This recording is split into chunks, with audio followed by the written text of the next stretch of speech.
ငွေကြီးအားလုံးမင်္ဂလာပါကျွန်တော်ဒီနေ့မှာဆိုရင်ဝတ်သားသုံးထပ်တာချင်မောင်အရေးတောက်လေးချက်မှာဖြစ်ပါတယ်ဝတ်သားရဲ့အီလေးရဲ့ချင်မောင်ရဲ့ချင်းချင်းရတာလေးကြောင့်ထမင်းစားအလုံးမိန်စေတဲ့ဟင်းလေးတစ်ခွက်လေးဖြစ်ပါတယ်ခင်ဗျာ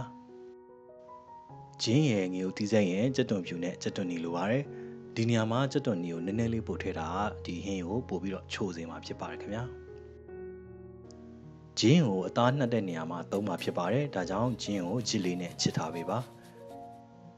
ဘာကြောင့်လဲဆိုတော့ဂျင်းရဲ့အရည်ကိုပဲယူမှာဖြစ်ပါတယ်ခင်ဗျာသုံးထပ်တာကိုကျွန်တော်က25ချက်သားလောက်ပဲသုံးပါတယ်အရသာစားနေဖို့အတွက်အချို့မုတ်ဒါမှမဟုတ်ရင်ဟင်းခတ်မုတ်လေးကိုအနည်းငယ်လေးထည့်မယ်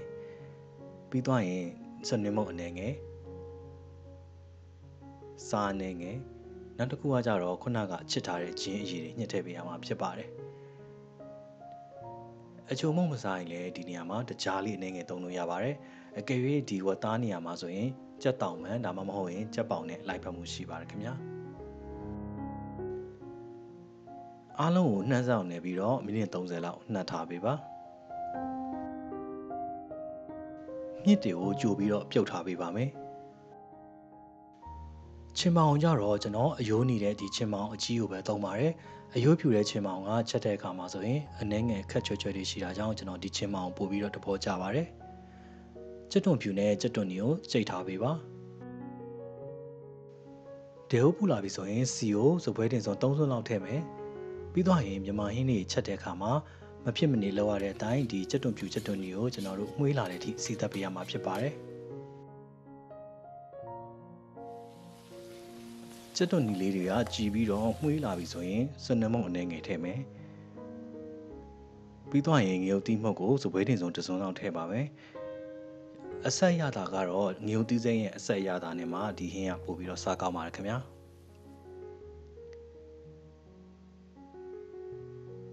ငရုတ်သီးမှုတ်အစိမ်းအနှံ့ပျောက်သွားပြီဆိုရင်ခုနကနှက်ထားတဲ့အသားတွေထည့်မယ်ဒီနေရာမှာအသားတွေကိုဒီစီနဲ့ကျွန်တော်ကတော့9မိနစ်နဲ့10မိနစ်လောက်အထိကိုတည်တည်ကြကြလေးကြော်ပေးပါတယ်သုံးထပ်သားတို့အသားမျိုးချက်တဲ့အခါမှာစီနဲ့အခုလိုမျိုးကြကြလေးကြော်ပေးတာပို့ပြီးတော့ကောင်းပါတယ်ပြီးတော့ရင်ပြုတ်ထားတဲ့မြစ်တွေကိုထည့်ပါမယ်ချစ်ထားတဲ့မြစ်တွေမဟုတ်ပဲနဲ့မြစ်ကိုအတုံးလေးလှီးပြီးတော့ထည့်ရင်တော့ပို့ပြီးတော့စားကောင်းပါတယ်ပြီးတော့ရင်ငါးငက်မြားကိုစပိတ်တင်စုံတစ်စုံလောက်ထည့်မယ်တကြားကိုတော့ကျွန်တော်လက်ဖေးစုံလေးတစ်စုံလောက်ထည့်ပါတယ်ချင်မောင်ရဲ့အချင်းကဲတာကြောင့်ကျွန်တော်တို့အချိုတက်လေးအနည်းငယ်ထည့်ပေးတဲ့တဘောပါ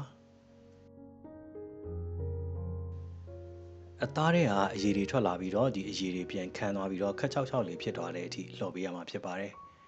ပြီးသွားရင်ကျွန်တော်တို့ရေထည့်ပါမယ်ရေအားကြတော့တောက်ရည်တန်တပူးစားလောက်ကျွန်တော်ထည့်ပါတယ်ဒီချင်မောင်ဟင်းရေပုံစံလေးဖြစ်တာကြောင့်အရည်လေးကလည်းတောက်လို့ကောင်းပါတယ်မီးရဲ့လေလက်နဲ့ခမန်းကြီးမိနစ်45မိနစ်လောက်ထိကျွန်တော်တို့တည်ထားပေးရမှာဖြစ်ပါတယ်ဒါမှအသားတွေလုံးဝနူးသွားမှာဖြစ်ပါတယ်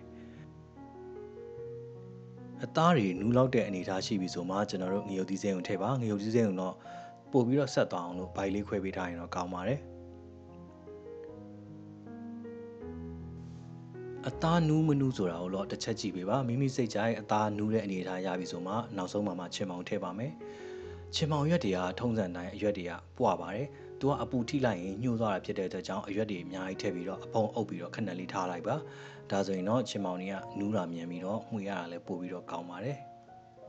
ချင်မောင်တွေအားလုံးပြော့သွားပြီဆိုရင်ရေနဲ့အရသာကိုမိမိစိတ်ကြိုက်ထပ်ပြီးတော့ထည့်မယ်ပြီးသွားရင်မီးအလဲလက်နဲ့9မိနစ်10မိနစ်လောက်ထပ်ပြီးတော့တည်ထားပေးပါ